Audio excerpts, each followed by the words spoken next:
Hey guys, JuV Day 27. This is just going to be a bit of a stream of consciousness thoughts review on the Krakoa era of the X-Men, because I've had thoughts for quite some time, and obviously it recently ended a couple weeks ago, and I just want to talk some stuff about it. So I've had these thoughts percolating for a bit, and I thought, let's get them out to the camera and talk. So, I have really loved a lot of the stuff to do with Krakoa in X-Men for this era. There's been a lot of really interesting concepts played around, which is just a very Jonathan Hickman thing. He does a lot of really interesting twists on different stuff that's been established already.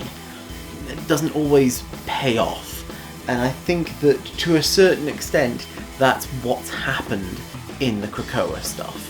But there's some flaws in the like just cracks in the foundation in the first place, and I kind of want to discuss some of that. So one thing that I felt the entire time with Krakoa was, why did they have to change Moira McTaggart into a mutant that had to deal with all of this stuff?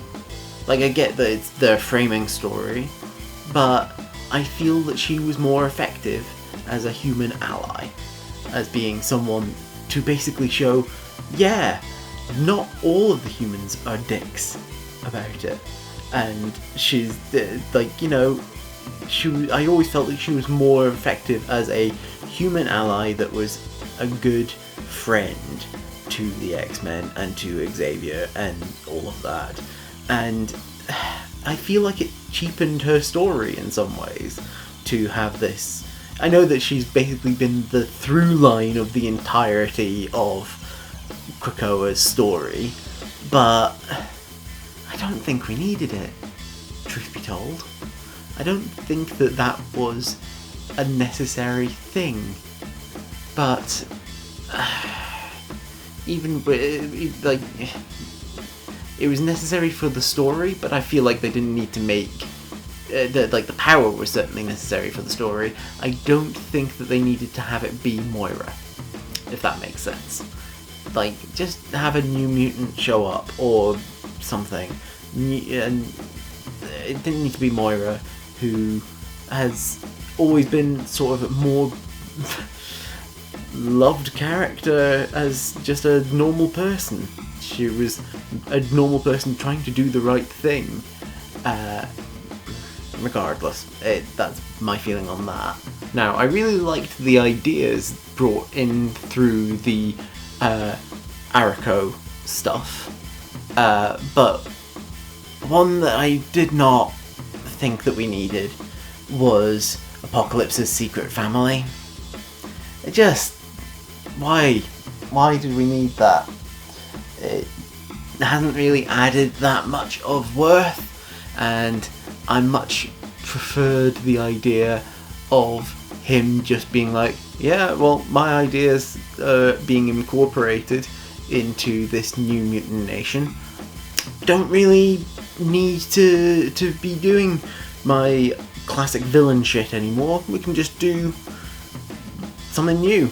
But they had to add this whole extra thing in there, and I don't think they needed that. I don't think that it was a worthy addition. So I think that it would have been a bit better if they hadn't added that stuff, but they had included, like, I really liked the whole stuff with Arako, like doing some different stuff, bringing some new mutants in from a different thing. Some of them were a bit overly edgy, but I think that generally speaking, having some new way of bringing them in was a really good way of doing things. So it's one of these ones where it's kind of your mileage will vary on that. Hickman is very good at setting up all of these sort of myth arcs and things as well. So, and doing the categorization of different things, like putting all together the Quiet Council and the different seats and everything, and putting together all of the new factions and stuff. But some of it has been just a bit messy, and I think that I love that some of the villains were able to be not villainous anymore in ways that they've not necessarily had the space to explore with them. But, like, yeah, there's some that when they now go back to being villains, now that the Krakoa era is over, it's gonna feel weird. It's just one of those things now, where it's like, oh, there was this time that everyone was nice and living together again, and now we hate each other's guts again, which is, yeah, it's a bit of a mess. The ending has been a weird mess, but I have liked good chunks of it. I have just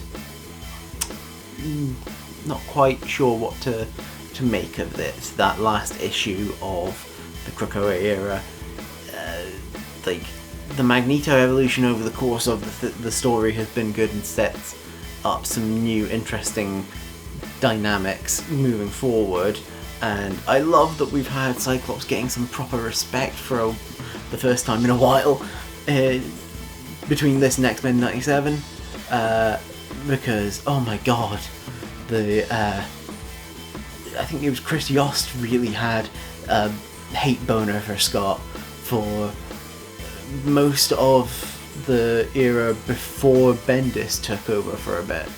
Like, it just was very much going with Scott's just a tool, and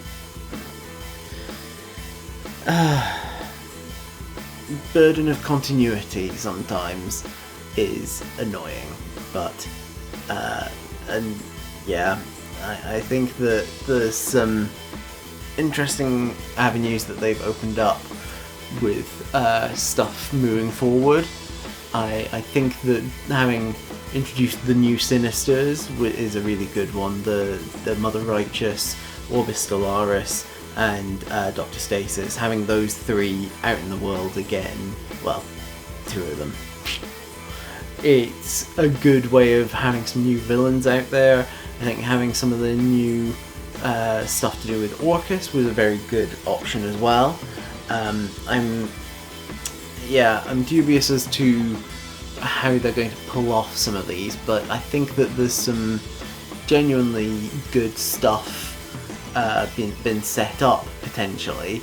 Is whether people will be able to properly capitalize on these, but regardless, there's some strong stuff for moving forward, but a lot of the things moving forward do seem to be moving on more back towards some nostalgic stuff, and at least from some of the solicits that I've seen about, but we'll see where it goes.